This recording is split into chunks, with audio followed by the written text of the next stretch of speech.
Hello there, good boys and good girls. This is Andy from this podcast that you're listening to. And I have some things I need to tell you about this episode, okay? So you have to listen. You can skip ahead, I guess, but this is what I'm telling you now. This episode is with my very good friend, Knate Myers, who is a extravagant, excellent, superb photographer and time-lapse cinematographer. Really, really good stuff.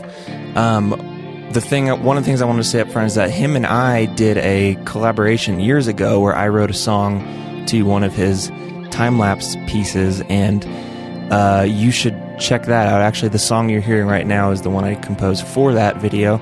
There is a link to it in the credits, the show notes. It's called Skylights. So yeah, check it out. Maybe get a sense of what he does before you listen to him talk. And furthermore, Josh and I made the executive decision to swap the order of some episodes that we were releasing, so this one was coming out earlier than we thought it was going to. So we referenced this as episode 24, which it is not. This is number 23. And two, we make reference to what was going to be the previous week's guest, who is Mark Engels, the guitarist from Dredge. So, hey, cat's out of the bag there. He's going to be on next week, but we talk later in the episode about some things he said in that episode. But it still works. It's still all right. So, hey, next week, Mark Engels from Dredge. That's sick. I wish I hadn't said that. Anyway, here's the interview with Nate, and I think you're going to like it.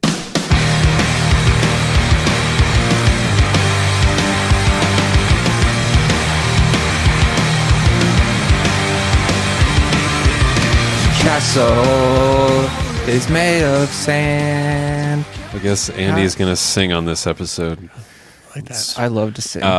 Edit point, Andy, cut that out yourself.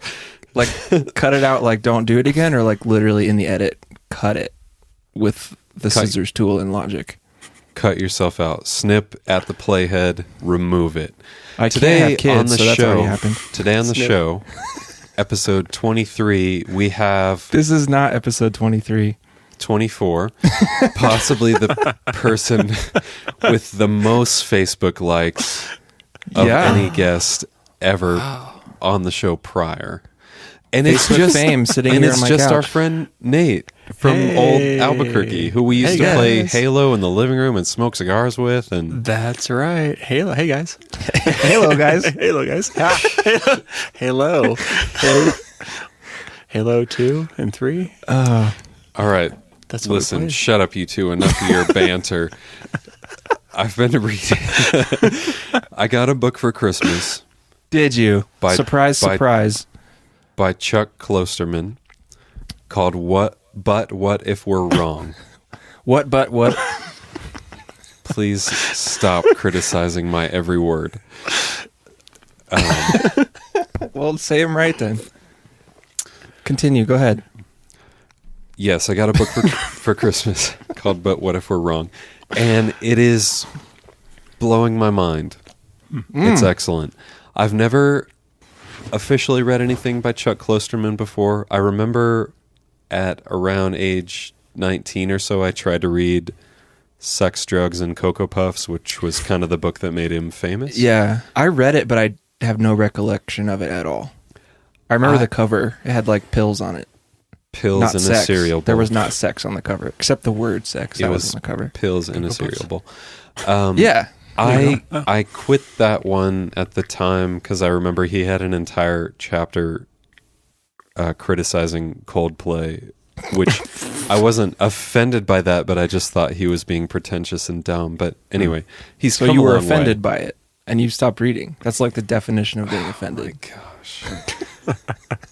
When will the Lord deliver me from Andy's wrath?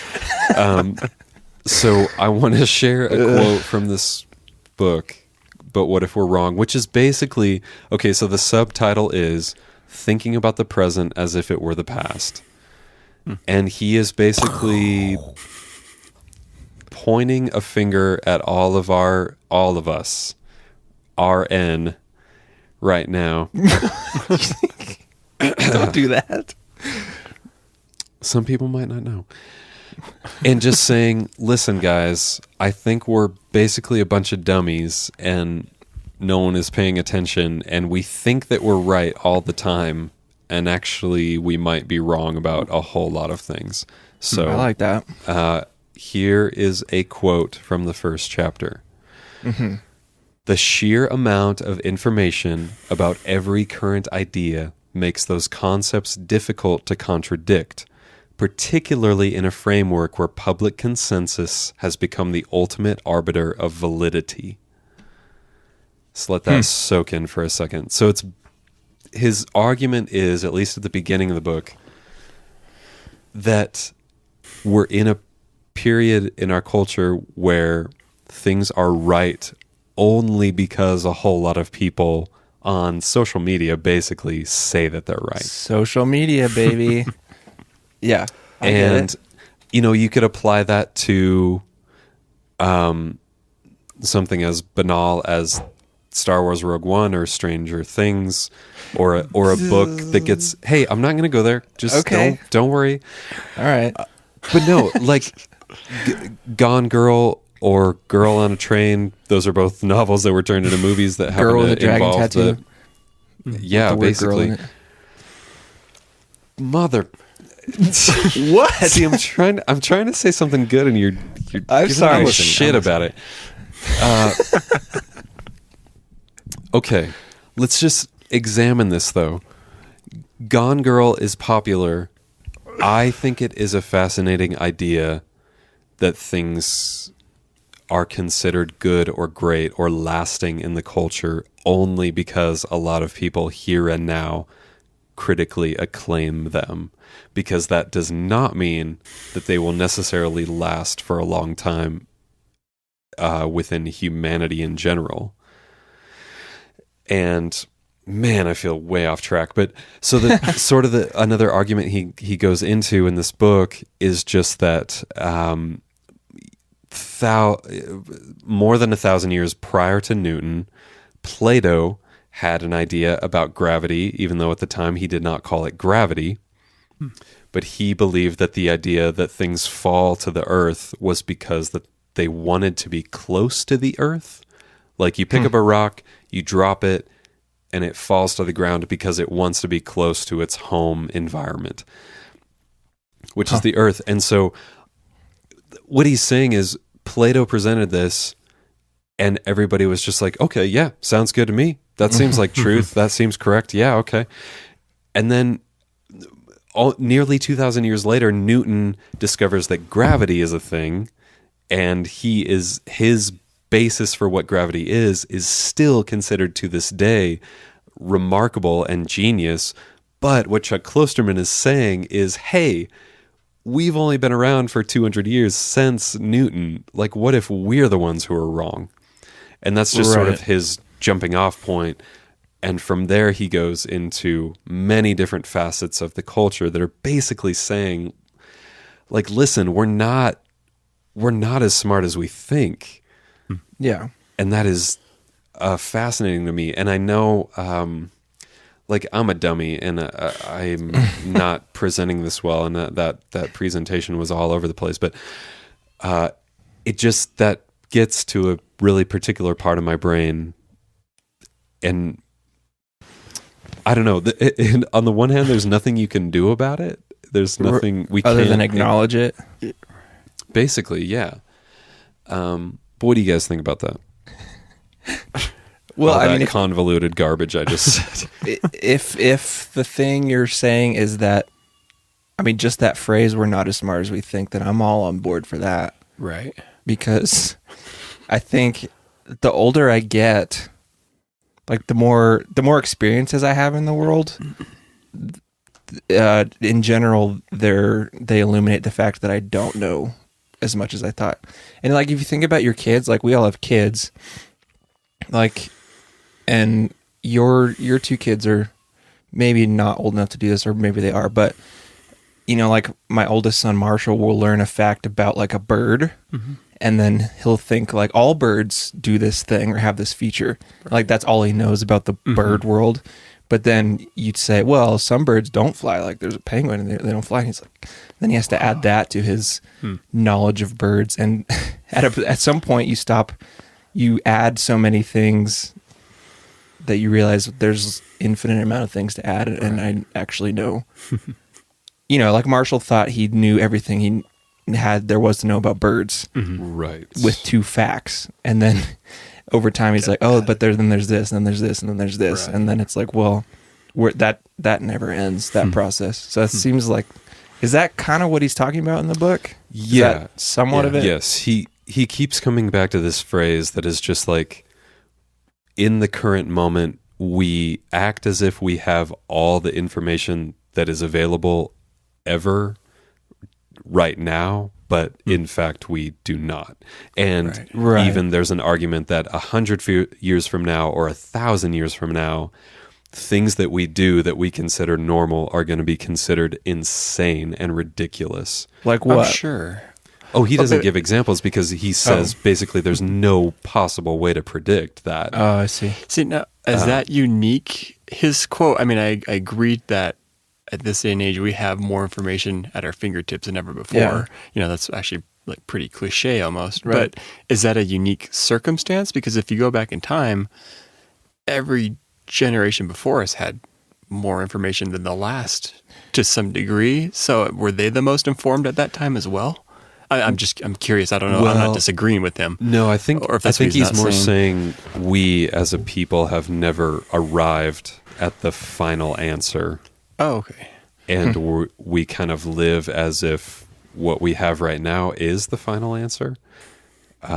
Right.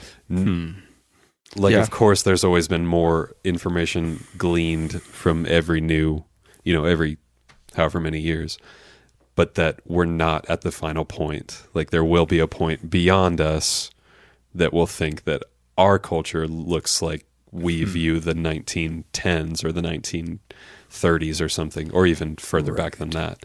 Yeah. If I recall correctly, I listened to the Mark Maron podcast where Chuck Klosterman was on it talking about this book. And correct me if I'm wrong, Josh, but I feel like there was an analogy he made of like some sort of, and I'm making up my own analogy now because I don't remember exactly what it was, but something like you think of a really old form of music like Delta blues or something. And the farther away you get from it, it's not like, oh, here's all these different people who did it. There's just ends up being one person that represents Delta blues. So it's like Robert Johnson or something. And so he was saying you can kind of go further out even and say maybe in 1,000 years there will be one example of like music as a whole. Here's what music was or something. Like, am I making that up, or was that part of what he was talking about? No. The zooming out of culture stuff. No, you're totally right. It's basically this idea that in the future we view the past as sort of boiled down to one thing. Yes. Even though in that time there were many, many iterations Flavors. and differences, flavors of that thing. Because he goes on this whole tangent. I'm sorry to keep talking about this. It's just No. ricocheting around my brain a lot. Not good. He's saying he believes that the greatest...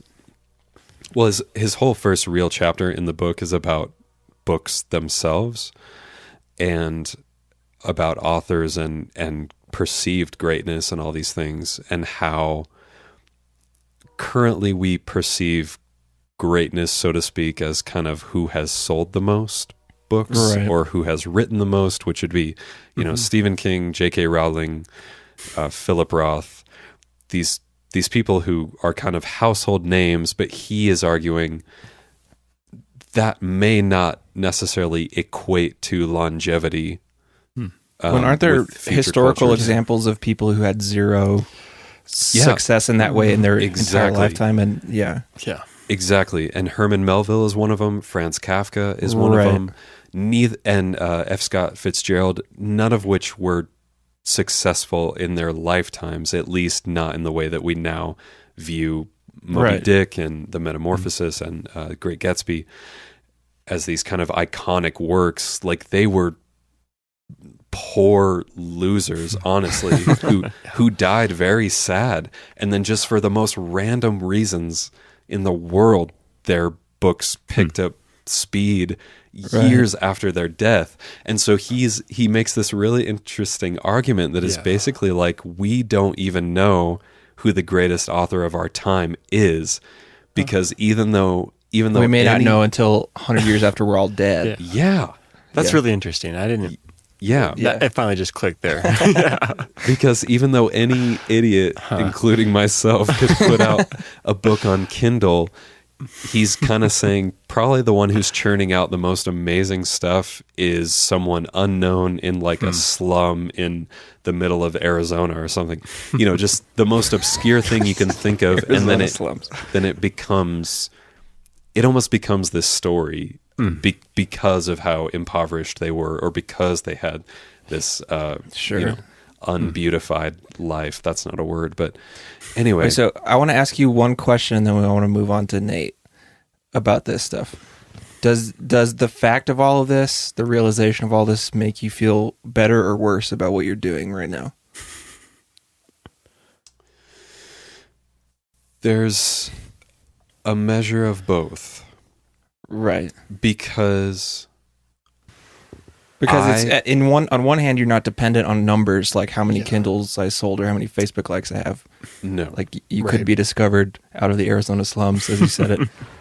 But at the same time, it could also mean that even whatever success you do have, it won't matter in a not eternal perspective, but like in a hundreds of years from now perspective. Mm-hmm.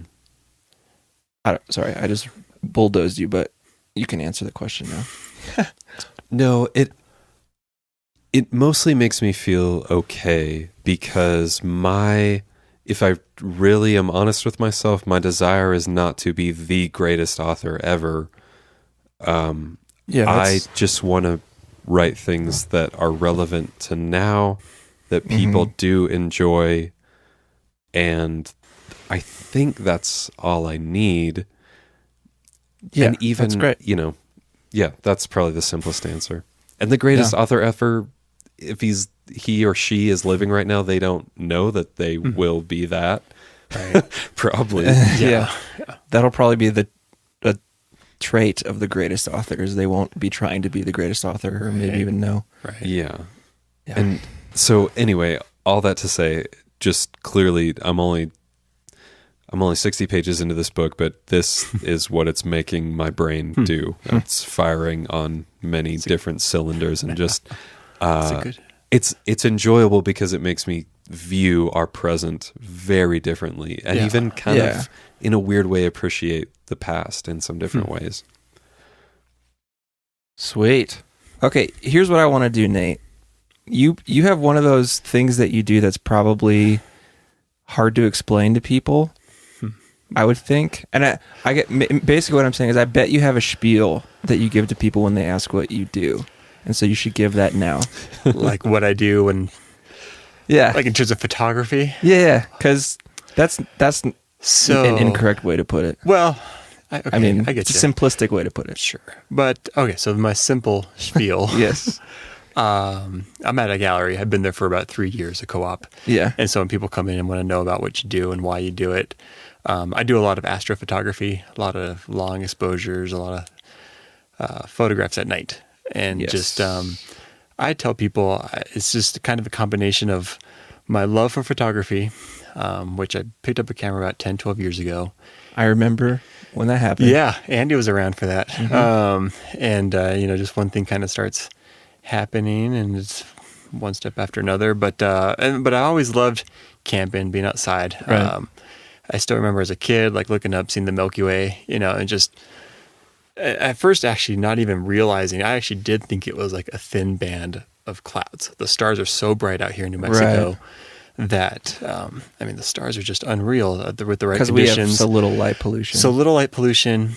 The altitude throughout the state is at least a mile high, or usually give or take a little. Even though jerks in Denver stole the mile high city. Freaking Josh. Yeah, bro. Yeah, man. We're mile high. You're high in two ways. That's right. That's probably why, because we're the mile high, but you're really high.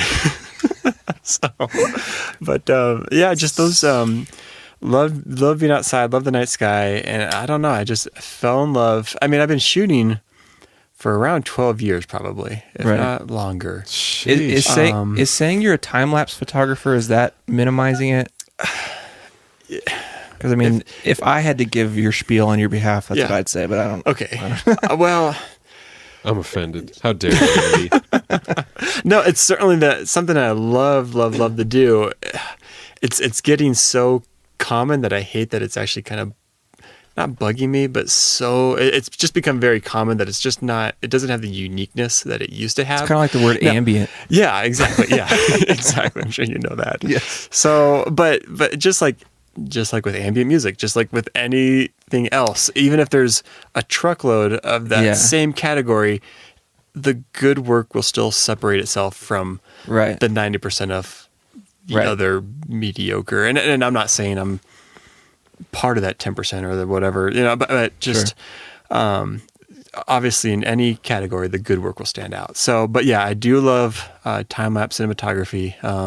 And again, that's kind of a combination of my love of just the cinema and the movie. And I don't think I ever had what it takes to really be a director. Like, I mean, Josh has this whole vision. He's able to do this project, and I'm just kind of blown away by, and that's awesome. The ability to put that all together it's always seemed overwhelming.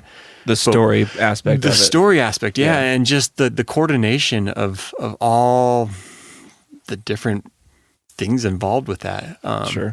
But when you shoot a time lapse, I mean, you just have the one subject in front of you. So it's just like a photograph. I think it's like the perfect combination of still photo and motion. And so you have a subject, but you're capturing it. It can be, of course, another overused word, but really epic. You get incredible sunsets or the Milky Way rising behind, just incredible rock formations. I'd say some of the things you capture are a good use of that word. Yeah. Thanks. So, but, yeah, I'm not sure where I was going with all that, but we're just trying to figure out what you do. So I shoot a lot at night, but also in the day. I mean, it's one of those things. I've always had my camera with me, and you see something that you like, and this is where everyone else is like, "Oh, you have the eye for it." It's like, I don't know. I just see something that you like. You see something that you're captured with, and you just want to capture it. Yeah. So, but I mean, even that all goes back to like, I don't know. I feel like everyone has, and I don't know how great the need is, but a desire or a need to express themselves creatively. And I remember like Andy and I talking years and years ago. I mean, years ago, like, I just remember like, just the desire to create something beautiful and not necessarily even to just get credit for it, but just, I don't know. I think everyone to some degree, something, has a desire to create something beautiful, or at least unique, And so, I think with photography, that's what I found was the best way for myself to express that, if that makes any sense.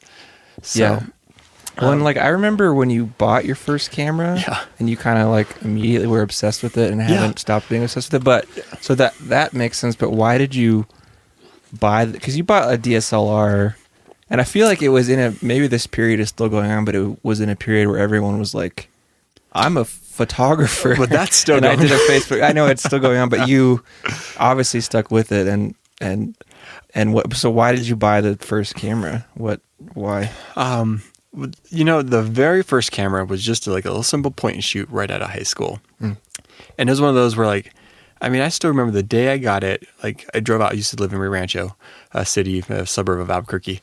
And just driving way out in the middle of nowhere and just found myself like laying on the ground, trying to get like the right angle. And like, I've never taken a photo class, a workshop or anything at that time. And you also just got the eye. There you go. So, but just, I don't know, instantly fell in love with it. So right away, it's like kind of that trade-off where like better equipment doesn't make you a better photographer, but better tools certainly help you do what you need to do. If you have an objective in mind, per se. So you probably just reached the limitations of your thing, and you're like, I want to do something more than what this can give me. And so with a point and shoot, you're really limited. With the DSLR, you could start changing out lenses and really getting into manual settings and that kind of thing. And so I did that for years and years. Again, just as a hobby. On the side, just kind of always had my camera with me. Always just thought, I I don't know. I don't think I ever really thought that much about why I did it. Yeah. It was just I loved doing it.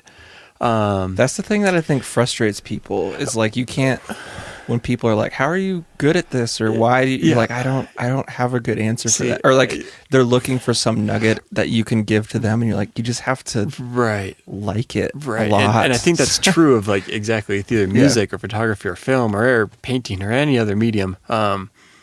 If the desire to do it isn't there, then it's like, really, why are you doing it? Well, and if you're going to be successful, it's got to be over some long period of time. The only way you're going to be able to do it for a long period of time is if it's like the thing you want to do. Right. Because you are going to give up, I think, on that. If it's not, if you're doing it for the wrong reasons, exactly. you're going to get burned out and hate your life. Yeah, exactly. Because like I said, at the gallery that I'm at, it's a co-op. We all work 3 or 4 days a month. And so what's really fun about that is so I'm down actually at the gallery.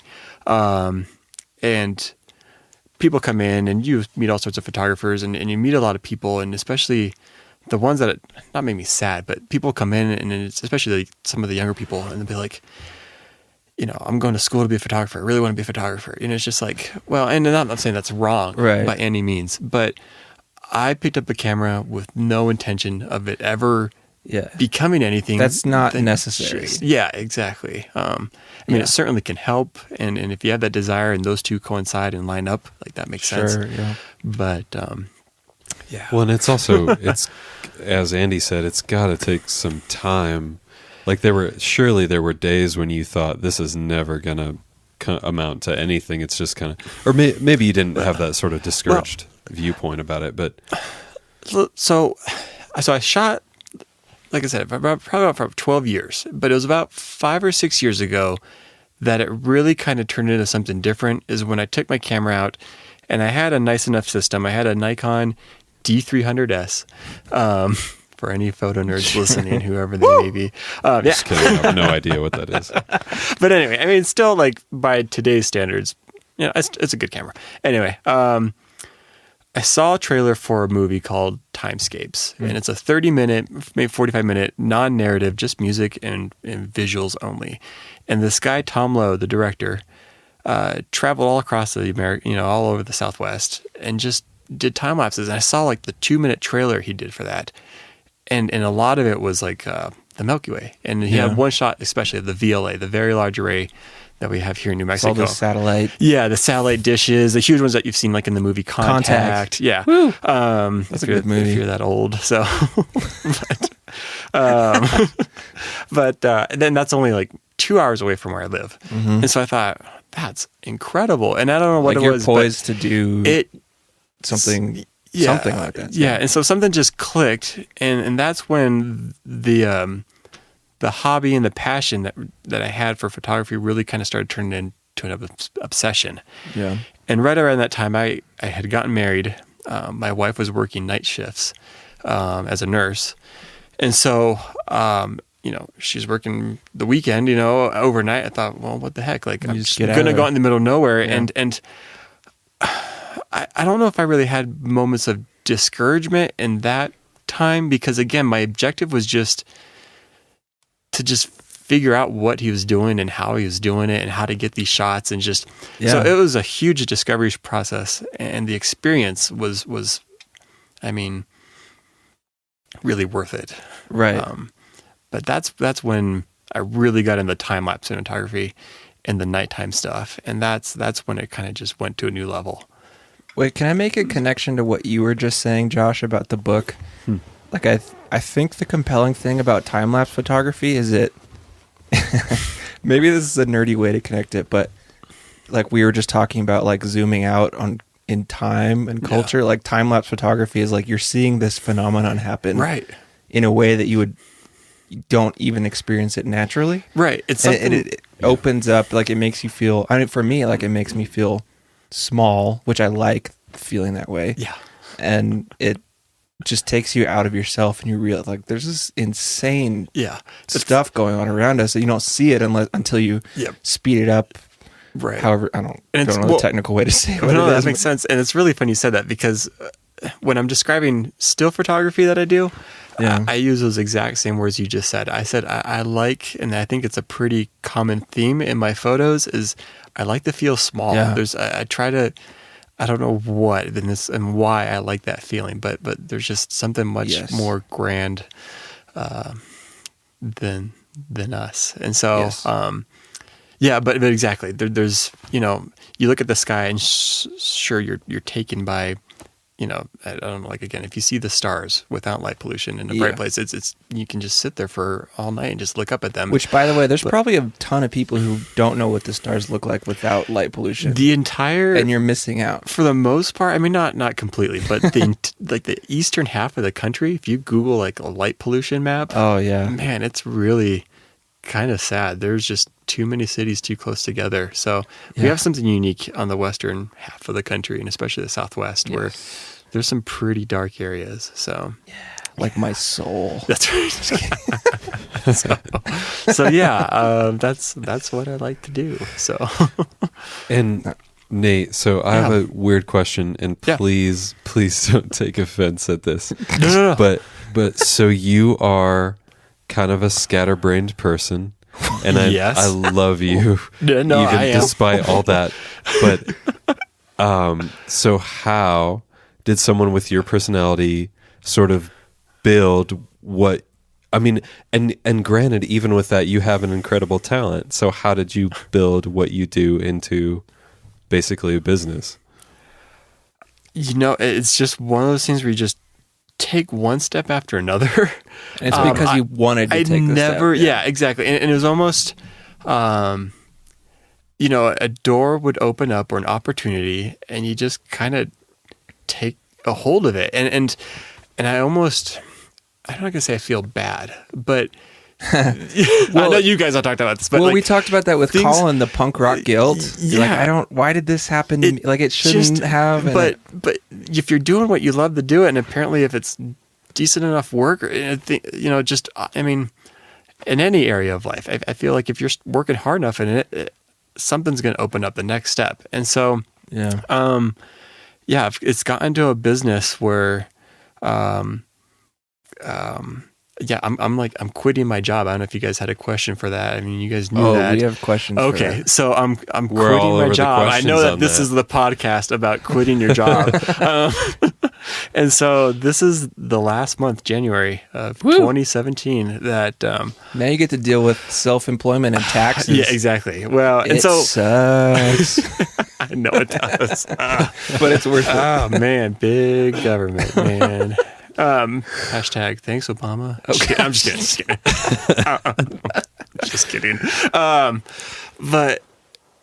So here, even though the last year and a half, I've been working 4 days a week. So I mean, I had a 5 day a week. Your real typical Monday to Friday, 8 to 5 office job. I was an office manager. Right. Not even 9 to 5. Not even 9 to 5. 8 to 5 if you wanted a lunch break. So, but yeah, a year and a half ago, I keep bringing it up, but like I said, I was at the gallery. Part of the commitment is that you need to work there 3 or 4 months, since there's 8 to 10 of us, depending on 3 or 4 days out of the month. Yeah. It was just too much. I was doing my full-time job, trying to squeeze in the gallery on the weekends, and just, as my wife, like I said, she's a nurse. There's some weeks where we'd never see each other. It was just, so I got to the point where thankfully my employer was more than willing and totally understandable to let me go down to 4 days a week, just take obviously 20% pay cut, right, and work 4 days a week. And so I've been doing that for about a year and a half. And it's just over the last year, especially, gotten to the point where I'm just turning down projects and opportunities, and I just can't keep up with, someone will email me about this and that, and they just falls to the wayside because I just don't have enough time. Like you gotta choose. Exactly. Yeah, it was choosing. So it got to the point where it's like, you know what, I gotta either jump in now, or if not now, then whenever. So right. It got to that point. So my wife and I, we talked about it, prayed about it, thought about it, and it just seemed like, it really just kind of made sense. And sure. Now that I'm quitting my job, I've already had a ton of moments where it's like, well, what the crap am I doing? Yeah, Well, it's so funny because it'd be weird if you didn't have those moments. exactly. And I mean, Andy gave me the book years ago, Quitter, which I think was really helpful. And I need to actually go back and kind of read that again. But that was really helpful in just kind of starting to form those thoughts. I think in a responsible It's like way. that's exactly what I was going to say. It's a responsible way to think about doing something very irresponsible. Exactly. It's not just like, I quit, I'm walking out your door and Suckers. I'm going to be an artist. But yeah, actually making sure, and that's the thing, there's months where I made more on my 1 day a week photography gig than I was making on my 4 day a week So you're like, job. what the hell? And not that I was actually making that much, but it was just It's not kind of as like, consistent, it's but like, you're like- what? Yeah, so that's the thing. And that's where we're well prepared for. It's like, okay, obviously with the arts, you're going to have good months and bad months, but Yeah. so. Yeah, taxes and non-consistency. Those were the banes of... So I have a year. I formed like an LLC for my photo business Nice. a year and a half ago. Okay. And just when I was starting to realize, oh man, I'm actually making a little bit here and there. I better actually maybe start reporting this. Not get in trouble. Yeah, exactly. So Yeah. I already know that's quite the bummer, but it just is what it is. So, it's worth it. Yeah, it is what it is. You're gonna have to pay it one way or another at your day job or Right. with your other job. So Yep. Yep. Before we move forward, Josh, do you think we should hear from our sponsor? Is now the time? It seems about right. I Yeah. love sponsor time. Sponsor time. My favorite part of the show.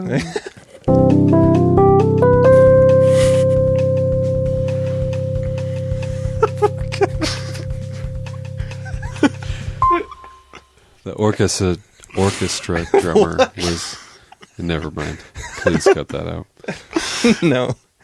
I'm not cutting out anything when you ever tell me to cut it out. All right, guys. So, as you know, we're a bunch of creative dudes here, right? Yeah. You got it, Andy. You guys got to help me out here. Okay. Enthusiastically help me out with this sponsor. Okay, guys, tell me the places where you get the most, your mind's most clear and you get the most like inspiration. What are some places where that happens for you guys? The mountains. Nature. Mountains. Nature. Okay. So In my car. in your car, ding ding. Oh, I can do that. Yeah. Nice. In my vehicle. In your vehicle. The shower The shower. Okay. with an icy pop. Yeah. Yeah. That's a thing we used to do. Otter pops in the shower. Not me and Andy. So, okay. That's exactly what I was going for. God. Sorry. All right. So, your car and your shower. Those are great places. You get a lot of thinking done. Sometimes your best ideas come from those places. Now, the only way you can improve that is to basically unify those two experiences. Am I right? That makes sense. Gosh. I mean, it can only. There's been studies done where, there's these two disparate places where thinking and creativity happens, but creativity increases tenfold by inordinate amounts of magnitude if you unify those experiences. And here's what I mean. There's a lot of things you can do in the car that you cannot do in the shower. So what our sponsor today is like I said, we're trying to unify the experience. We're trying to bring the car experience into the shower so that we can help both those experiences give you more creative output. So Just to be clear, it's not bringing the shower experience into the car. no, That's what I It's thought the you other way were around. first. Okay. No, so today's sponsor is bringing us some things, that are desperately needed in the shower. And so some of those might be, like they've got, basically everything in here is waterproof. Let me just get that out of the way because of course. So you got waterproof fuzzy dice. You want to have those in your shower. You have a wall-mounted stereo with an aux input because you got to have the aux input so you can play your tunes. You got a convenient place to put your change when you need your quarters and your nickels and your dimes to go somewhere in the shower. You got they provide cup holders. You can get a shower bobblehead hula hoop girl. Nice.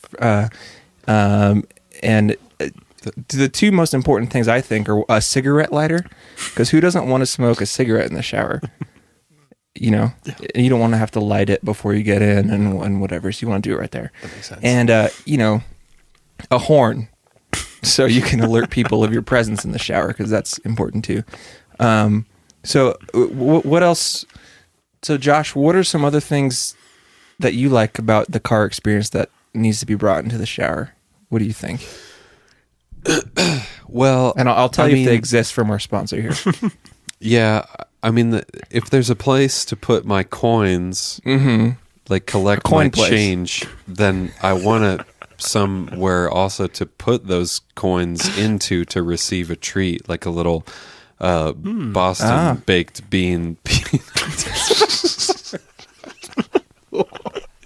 So what you're looking for in the shower is a place to insert a quarter and receive some baked beans while you're in the shower. That's great. Do they do have that? Or like a Even like a toll bridge. It's like a drive-through. You're bringing the drive-through That's right. experience That's into the right, shower. What else, Josh?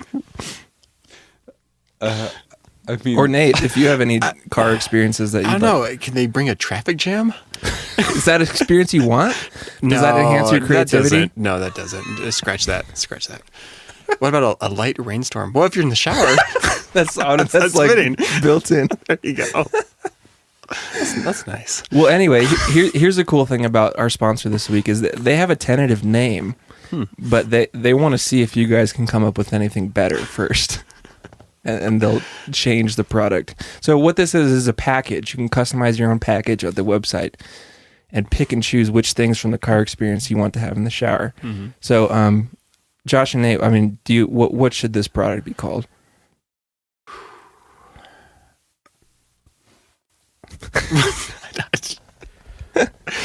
Crickets. Automo feel. Automobile? Oh, nice. Yeah. Okay. All right. So the current tentative name is Vehicular Man Shower. I like it. Okay. I'm not sure about Vehicular Man Shower? that. Are women allowed to use it? Sure. Vehicular Man. Woman Shower could be. Okay, that's great. That's fine. Okay. So, I mean, that's it. So you go to inkandecho.com/vehicular man shower and you'll get 50% off your first package. I just want to be clear with the change thing. Is there anywhere where I could get a little spider ring inside of a plastic pop dome thing for a quarter within the shower, or like one of those sticky hands that You want a little, like a grocery store toy vend thing in your shower? Well, yeah. I mean, that's the only thing to use change for ever anymore. Sure. Yeah, that's true. Yeah, that does make sense. If you're storing your change in the shower, you want a place to use it in the shower. So that, yes, they do provide that. Like, is there a claw machine where I can get a stuffed animal or what? So you wanted to play games in there too. This is moving Beyond much the further driving. beyond. I kind of want it to be a vehicular arcade shower. Well, listen. Do they have This is Galaga?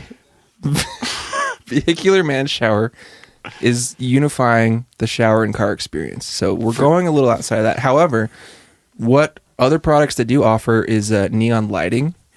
So you know how people put that under their cars, and Classy. Tokyo And Drift. and basically you can upgrade the exhaust in your car so it's louder. Too fast. Too Too fast. That's right. Basically, you can convert your shower head so it like rumbles like a V6 or something. like So a hungry. fast 6. Fast 6. Yeah. Anyway, you can go to inkandecho.com/vehicular man shower to get 50% off your first order. Great. So thank you so much. Furious 7. Can't wait. Oh.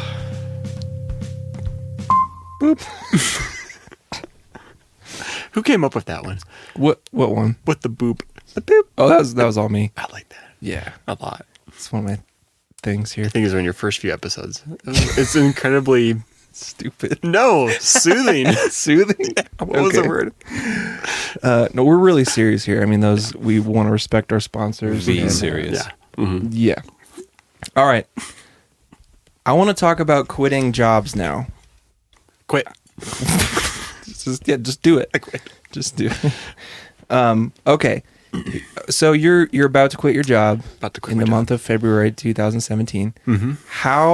I've had this conversation with you before where I feel there's like a pro and cons of what you do versus what I do. Mm-hmm. So as like a visual person, you can post something on Facebook and people see it and like it and share it, whereas with music or a book they have to like take some time, Right. and I'm not minimizing it's like it's just so suited to social media. It's true that has helped with the increased audience on Facebook, but it seems like the flip side of it is that it might be harder to monetize that stuff. Is that true or no? Well, it depends. I don't have a ton of sales through my website and online. Sure. The majority of that is actually in person, in the galleries, at shows, that kind of thing. Yeah. But it certainly doesn't help. Or certainly does help. Having just a greater audience. The problem with the visual media now is what I'm seeing is that there's so much of it. Yeah. That it's pretty easy. I can just see, how you just scroll through your Facebook feed or through your Instagram or whatever. Yeah. And just cool photo, like it, and go down to the next one. And you don't need to take any time to actually observe it. Right. So, but at least a photo can be observed in that amount of time, whereas like a 5-minute song or a short story that Josh writes, it's like there's less chances that someone's going to take the time. It's definitely easier for someone to click the share button on a photograph or like a little 15-second time-lapse video or something, than like you said, on a 5-minute song. So the question then is, how do you make money? I'm not making money because of social media. Right. But like what? But it's someone who doesn't know. Sure. Like it doesn't seem like, other than selling prints or something, it doesn't seem like there's anything else. But I'm sure there is. So my avenues that we decided to kind of why I'm dropping out of my day job and think I hopefully will be successful. Maybe you guys can have me on a year from now and. Here's my homeless friend. Just Nate. I have a warm place and a beer to stay. He's like, yes, I'd love to be in a warm house. But like I said, that just between it's multiple avenues, at least for me at this point. Yeah. So just selling through a gallery has been really nice. And in the 3 years that I've been there, you learn what sells and what doesn't. Sure. And that kind of experience certainly helps. And so that's been good. I'm looking through. I do a lot of just meat and potatoes, real basic, like real estate photography. I don't really. I didn't know you did that. Yeah, and that's the thing. I don't want to take pictures of people at all as part of this pro photography, quote unquote, career. I'm just not ever. I've done weddings for my friends, and that I do enjoy because the wedding party, the people. But when you do it for strangers and clients, I don't enjoy it. I feel so much more comfortable in front of a rock or a dead tree than in front of a wedding party. Goodness, I feel way more comfortable in front of rocks than people too. So real estate photography is that's kind of been nice because I got three really, I got just a few realtors, and that's all I've really had time for is just to connect with about 3 of them. Right. I mean, one's my old realtor, one's a good buddy, and then one's obviously just a referral. But just shooting for them kind of keeps me busy throughout the week, and that's kind of nice. Yeah. Selling online, what's really nice is licensing photos and time-lapse footage. Okay. For those who may see it. And that's where the audience on social media really helps, because I'll get emails from... I've licensed work to someone in Russia, to someone in Australia. Yeah. Just people around the world who never would have seen my work if it wasn't for probably Facebook or whatever blog reposted my photo or that kind of thing. So that's where I'm thankful for that kind of So, and licensing is nice because it's almost passive income. Yeah, we've talked about. Yeah, it's exactly. like I did that work years ago, and you want to pay me for it? It's done. Now let's Hell just bounce back a couple emails and we're good. Yeah. So thanks. Right to my PayPal. So that's super nice. So that kind of thing is, and what I found when I shoot more and post more, I end up getting more licensing requests. So that's kind of a loose plan on that end. So you're thinking the more I can ramp that up, if that trend stays the same, then exactly. the money goes up too. And then I've actually had a lot of requests for workshops, and it's something that I've never done except for by accident. And so I'll explain that. Okay. I did a Northern Lights trip, the Aurora Borealis up north earlier, or I guess in February, almost a year ago now. In a place called Yellowknife, Canada. And so every single night the Northern Lights came out, and it was just amazing. I was up there for a week. The first 3 nights I was with a workshop with a couple of awesome Canadian photographers, Dave Broshaw and Paul Zitzka, and they were awesome. It was such a fun class, but I mainly attended the shop just to kind of get some notes to see how these pros do it, and I really liked the guys' work and see how they did it. Yeah. But you make friends with the group. We're all staying at the same hotel. So I was up there for a week, the first 3 nights of the workshop. The next 4 nights, obviously, we're still going out and shooting.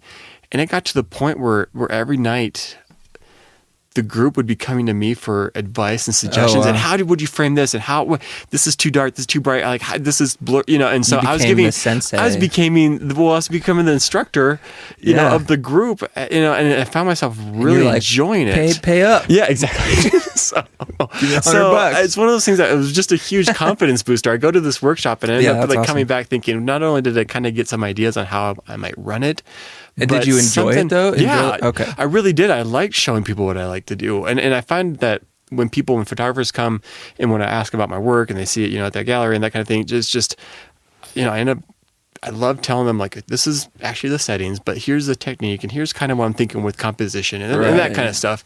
So, it's something that I like to do. And so I'm going to take people up on their offer and start hopefully doing some workshops. And so that's usually a lot of like I said, the pro photographers are, they're holding workshops because that can be some of the most profitable when it comes down to an hourly rate, is when you're taking a group out over a weekend, it can be good. So the old ROI. That's right. So that's right. So that's the plan for this year is just to kind of get all those things just ramped up.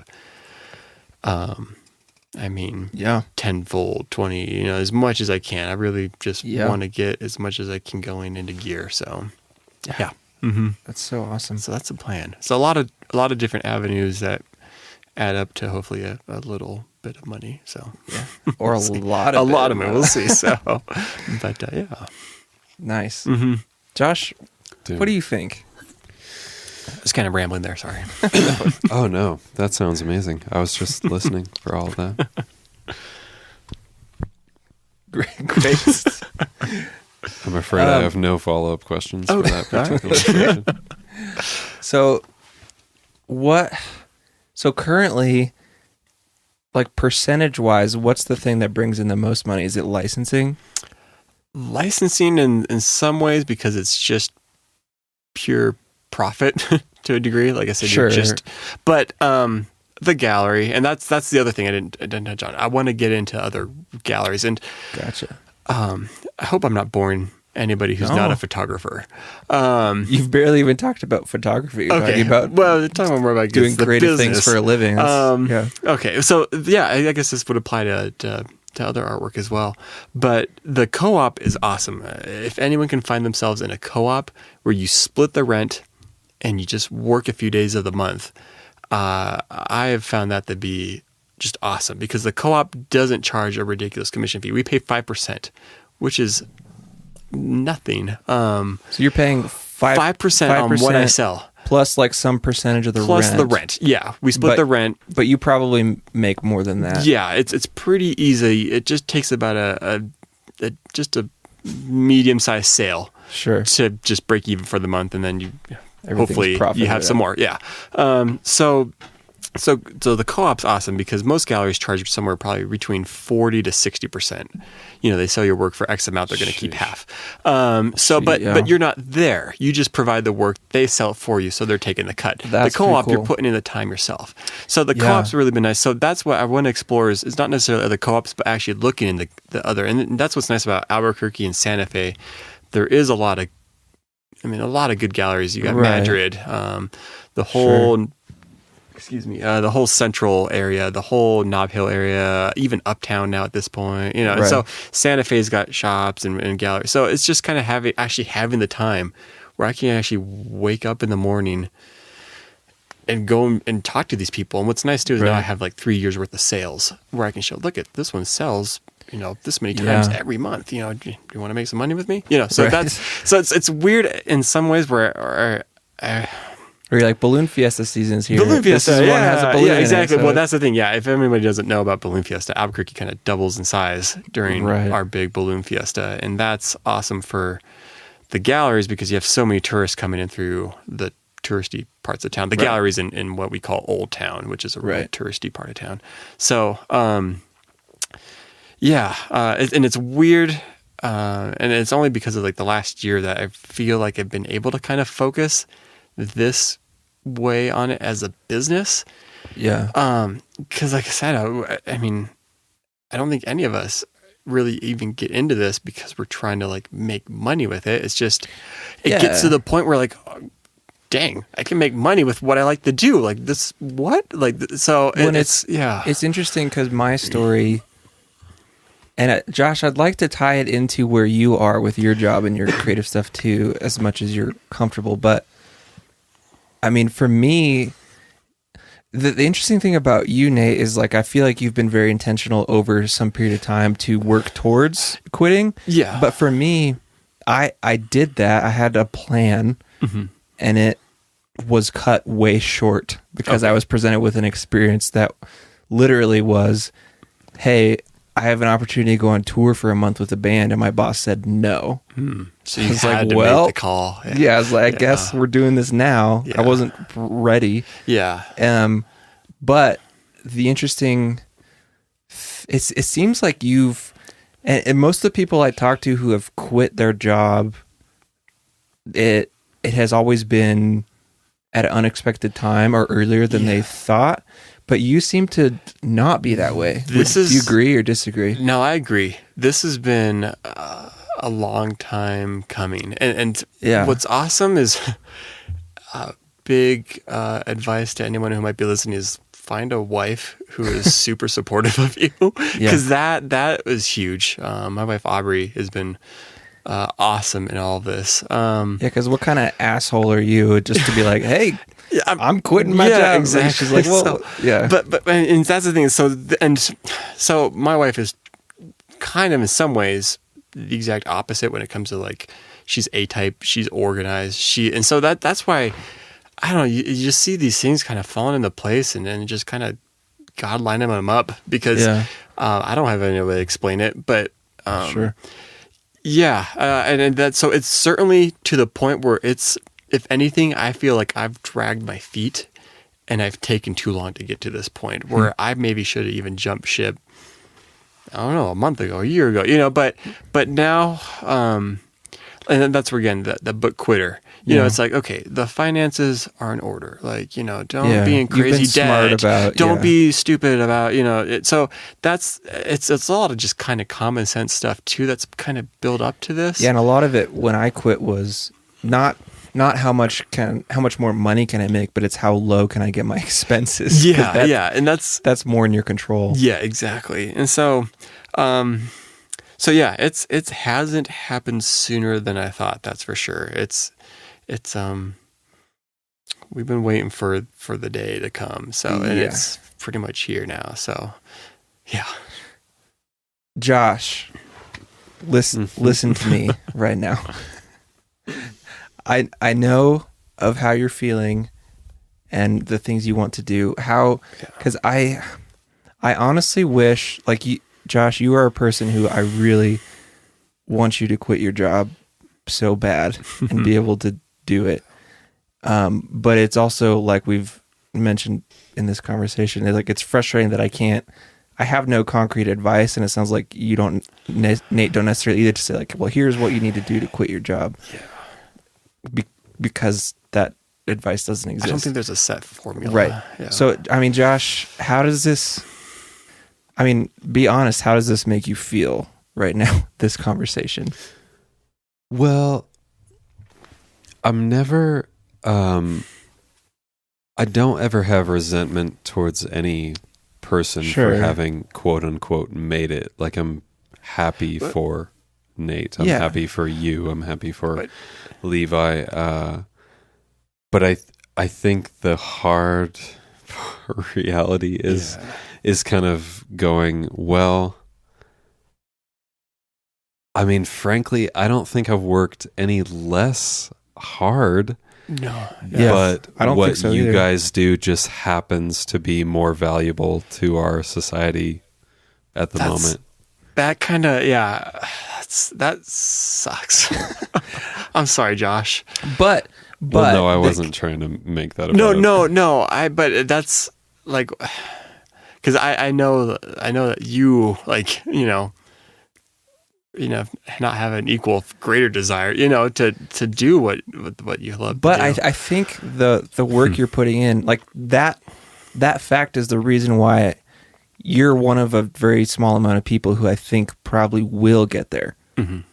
Because you've been doing stuff for so long. And I feel like we've talked previously in the podcast about how you kind of swapped mediums a lot along the way. Like it was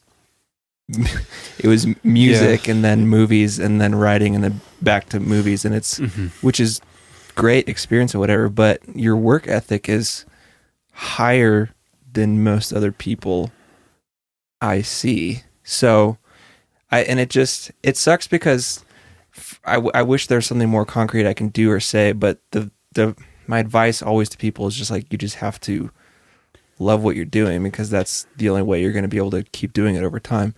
And I feel like you have that. And so I don't know. I wish there was something better I can say than like, it's going to happen, but I don't know when, but you just have to keep doing what you're doing. Does that, and I just wish, I mean, do these conversations make you feel bad though? Does it make you feel like you're pining for? But it I don't know, on my best days I can recognize the positive parts of what I've been striving towards for 10 plus years. But I don't know. I go all over the place because on the one hand, I'm enormously privileged as it is, and I technically should be content and happy just working my day job for the rest of my life. But also, I've been kind of stupid, frankly, about jumping around so much. Like if I was still doing Abraham the Poor to this day as hard as I was doing it 6-7 years ago, like that might be something now, but I've changed my mind 18 fucking times. So and so I don't know, I kick myself, and also it's like, well, but yeah, I'm just interested in a lot of things, and if I did 10 albums in a row, 10 music albums, I would probably go crazy. And part of me, for better or worse, has to do an album and then write a book and then do a movie and then go I art. think that's like, Nate, you were talking earlier about kind of like the guilt, and I feel it too, where like I see people, and Josh, I don't think at all what your experience is bad. Like I think doing the different mediums, like you've learned things through all those things. I would never say experience is bad. Yeah. But like Nate, you and me, like the first thing we tried to do just kind of stuck. Worked out and it stuck, and that's not normal, I don't think. And makes it even harder to kind of convey any sort of helpfulness to other people about it, because it feels stupid to me a lot.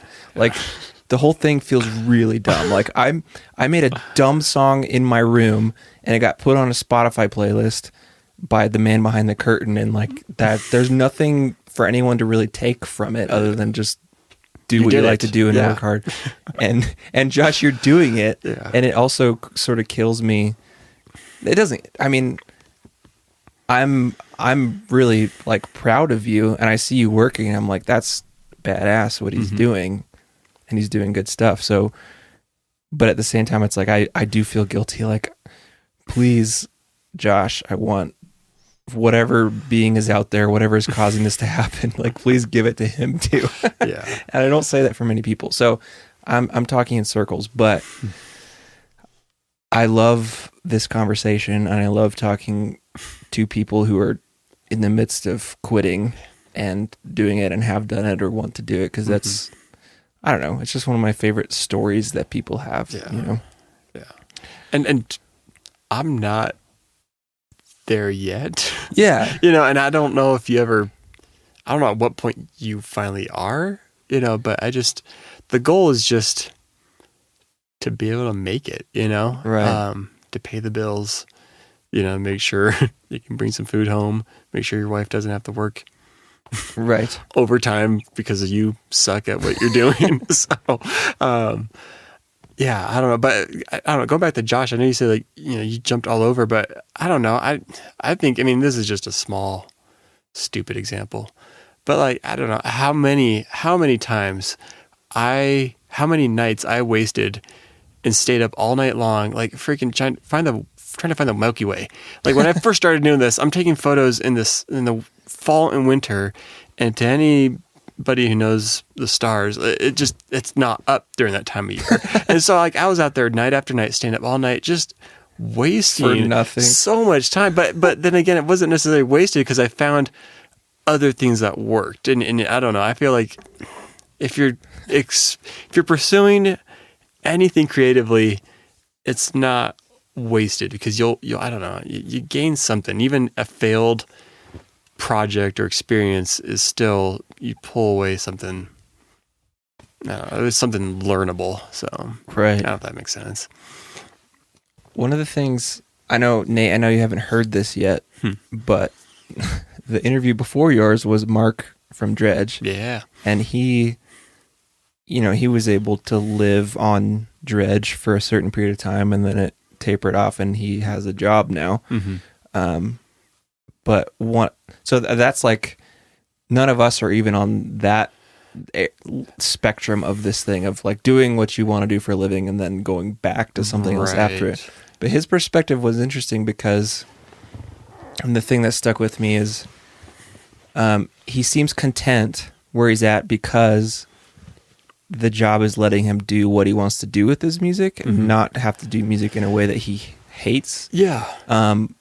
But so then my question to him was like, well, do you given where you've gone, how you've gone through this, do you even want to do music for a living? Because there are some values in not doing it for a living, because you're not beholden to certain things. But and his answer was basically like, he's like, yeah, of course I want to do it for a living, because when I'm doing it, I'm like fulfilling my purpose. Like I feel like people are being helped by what I'm doing more than what I'm doing in my day job. So it was really, I think there was a lot of wisdom and value there. Yeah.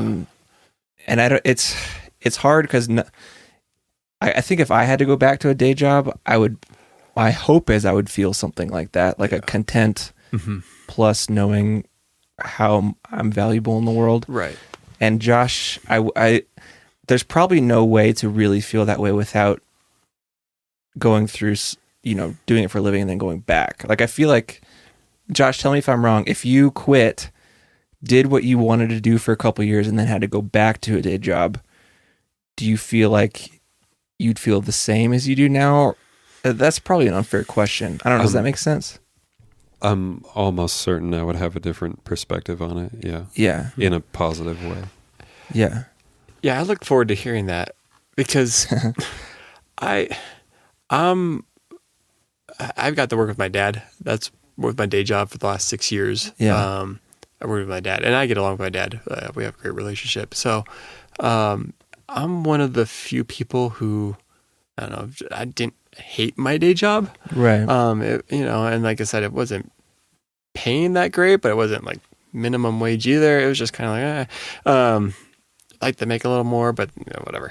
Sure. But so I didn't necessarily hate my day job. It just, like I said, it kind of got to the point where, it was just, there's too many things kind of coming my way, and I saw too many avenues that I would have just really, I think, just been kicking myself for the rest of my life if you didn't. Because like I said, I'd much rather jump now with everything fairly, in a good place. Like I can try this, and in 2018, a year from now, if I realize this sucks, I'm not making it, time to reevaluate. And that's not a failure. It's not, but even in that sense, so if it was a failure in the terms of like bringing in income, making it as your career, making it as your living, doing what you love to do, I would be so happy the fact that I at least tried, because you wouldn't have the regret. Yeah, everything, because like I said, right at this point, everything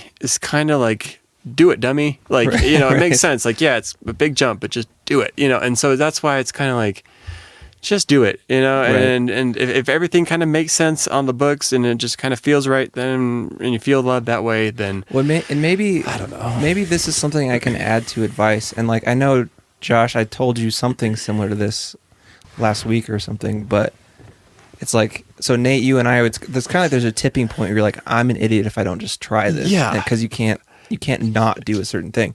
Right. I feel like maybe a goal, and I like I said, I think I said this to you, Josh, is to try to manufacture that decision point. Like maybe just jump into so many things that are genuine, that you genuinely want to do, but to basically manufacture a crossroads where you have to make some sort of decision, because you can't just, I mean, I guess you could, but you can't just choose to quit when there's nothing else really going on, Right. to pick up any slack, That's like, so are you kind of saying like I do real estate photography, and right. I don't love it. I mean, I get a lot of just real basic ugly houses. I like shooting the nice expensive ones, whatever. But like Right. you get the what, and it's just kind of like, okay, great. But I don't. I like it though too, because it's a fun You own it. project where it's like, okay, like let's paint this house in the best light possible and just try to present the best picture as the best first impression for the buyer, But- or potential buyer. So that kind of thing was like, I never thought a year ago that, I'd be doing this much real estate photography. It was like, no, what? And it could be said Why not? it's closer to what you want to be doing. Yeah. And it is probably more flexible than your day job. Yeah. And so it's you're a good more in control. medium. Yeah. Mm-hmm. So like whoever's listening to this, and Josh, I hope I'm not offending you. I want to like bring you here too, is what I'm trying to No. figure out. Not at all. But just basically, how can you, like I said, manufacture that decision point where you can't not take the leap? But do you have some goals for that, Josh? I mean, I know that was like a week ago or whatever when we talked, but are there things you're doing this year to maybe try to get yourself to that point? And that's not necessarily even a good point to be in, because it can kind of suck, because it's scary. But does that make sense, what I'm asking you, Josh? Yeah. I have put together those particular goals. I mean, even within the past week or so, because I mean, and it's just sort of happenstance that the beginning of a new year came along, and it's not, Right. they're not exactly resolutions. It's just everything culminated to realizing, I need to basically start acting as if I am working from home when I'm not working from home, and just sort of essentially just take the best advantage of my time as I can. Yeah. Within the confines of a day job, because there is free space during that day.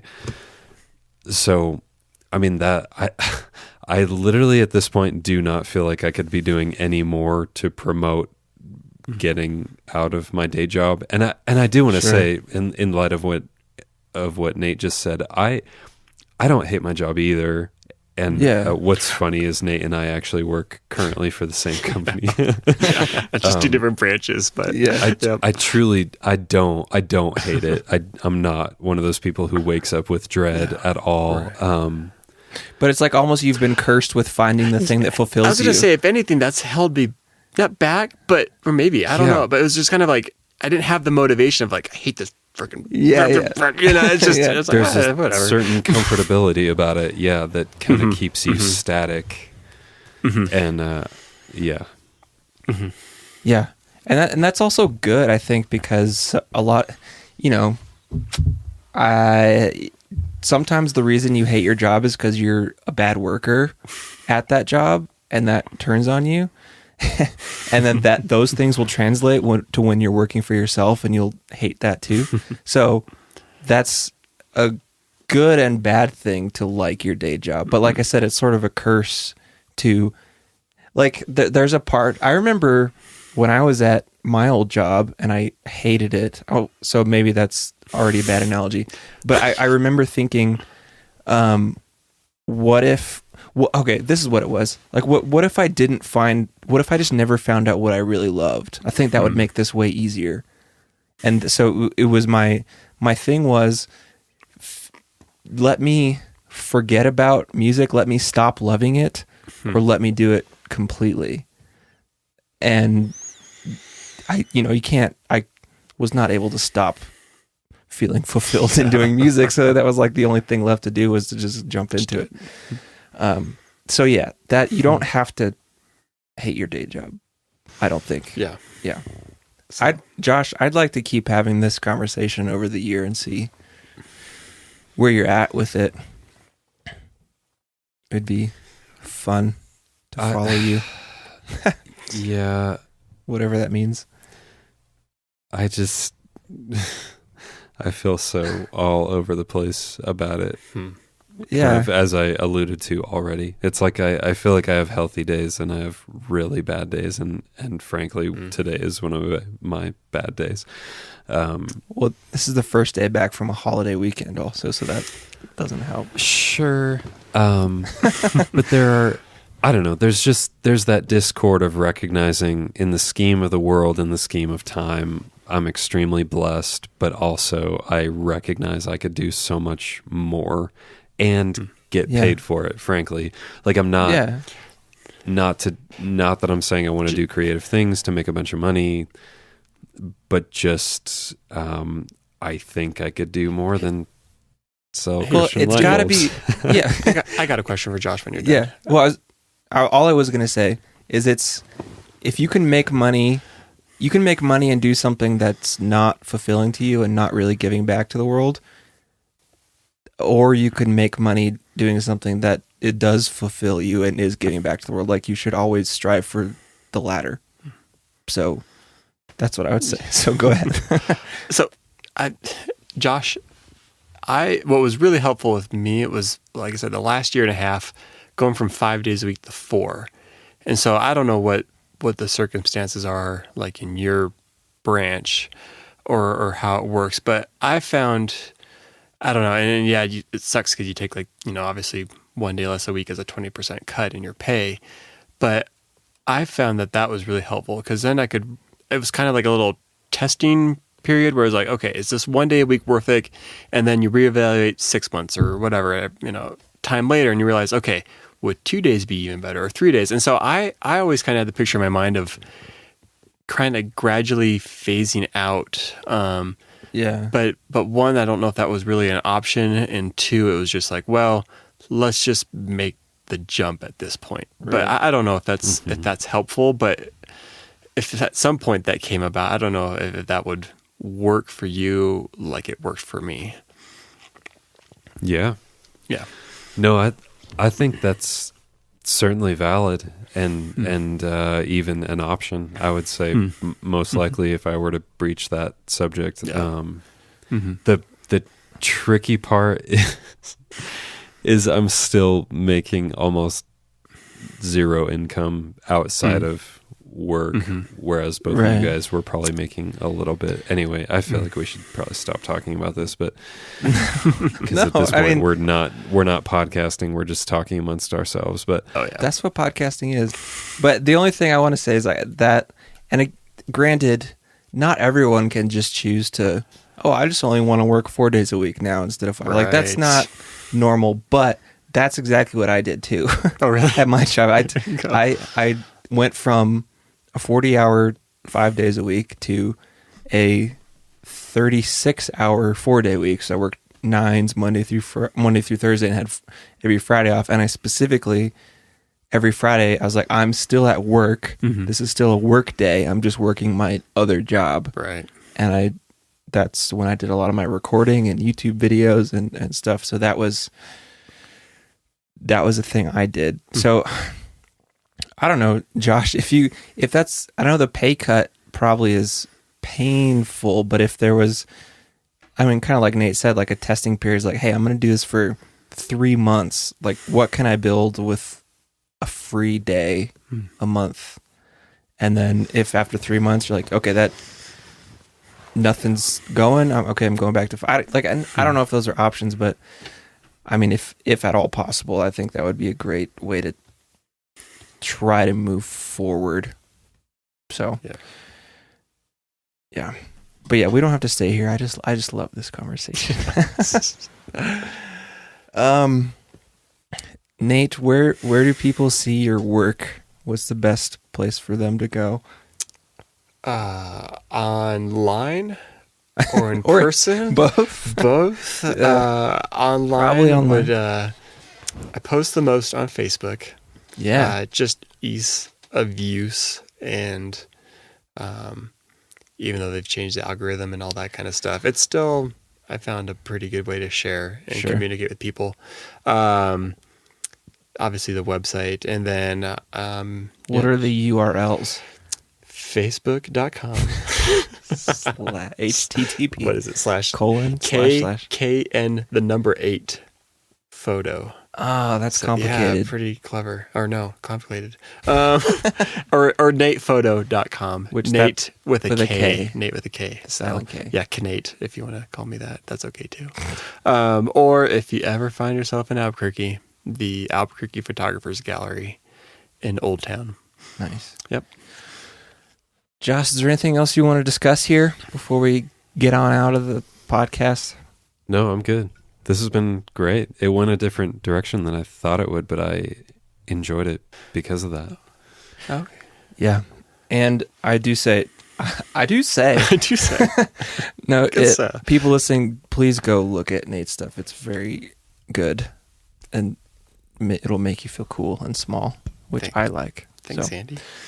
Okay, Nate, you should come Josh. back. I really think you should come back after you've quit and have a check-in and be like, well, how's it going? This was fun. And I had no idea which direction all this would take. So, yeah, I hope this was good. And this is the direction I wanted it to go, so I guess that's why I went that way. No, I would love to. And this was nice. So thanks, guys.